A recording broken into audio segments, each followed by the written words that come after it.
অভিজ্ঞ ব্যাটার ও দলের ক্যাপ্টেন যখন গুরুত্বপূর্ণ সময়ে এমন বাজে শটে আউট হলো, তখনই হয়তো বাংলাদেশ ক্রিকেট ভক্তরা খেলার আশা ছেড়ে দিয়েছিলেন।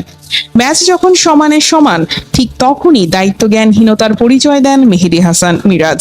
ইনিংসের 44তম ওভারে ব্লেয়ার টিকনারের একটি বল অযথায় স্কুপ করতে গিয়ে উইকেট কিপার টম ল্যাথামের হাতে সহজ ক্যাচ তুলে দেন তিনি।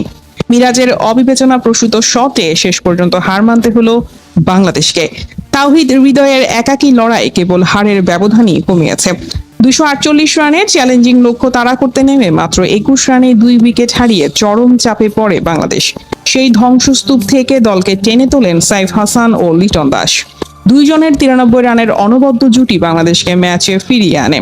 সাইফ হাসান ধৈর্যশীল ব্যাটিংয়ে অর্ধশতক পূর্ণ করলেও শেষ পর্যন্ত খেই হারান। উইল ও রকির একটি শর্ট বলে পুল করতে গিয়ে মিড উইকেটে ক্যাচ দিয়ে ফেরেন তিনি। আউট হওয়ার আগে 76 বলে 8টি চার ও একটি ছক্কায় 57 রান করেন এই ওপেনার। সাইফের বিদায়ের পরে লিটন দাসও থিতু হয়ে ইনিংস বড় করতে পারেননি।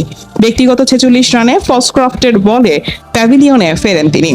এরপর আফিফ হোসেন, ধ্রুব ও তাওহিদ হৃদয় ইনিংস মেরামতের চেষ্টা করেন, তবে আফিফ এদিন ছিল অতি মাত্রায় মন্থর।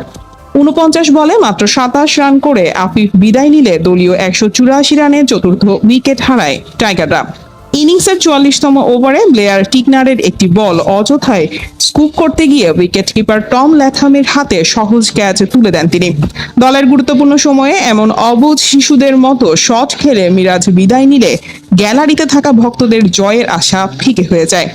এক প্রান্তে নিয়মিত বিরতিতে উইকেট পড়লেও অন্য প্রান্তে চীনের প্রাচীর হয়ে দাঁড়িয়েছিলেন তাওহিদ হৃদয়। যোগ্য সঙ্গীর অভাবে শেষ পর্যন্ত লড়াইটা আর পূর্ণতা পায়নি। হৃদয় 55 রান করে অপরাজিত থাকলেও দলকে জয়ের বন্দরে পৌঁছাতে ব্যর্থ হন। শ্বাসরুদ্ধকর এই ম্যাচে শেষ পর্যন্ত 26 রানে হেরে মাঠ ছাড়তে হয় বাংলাদেশকে।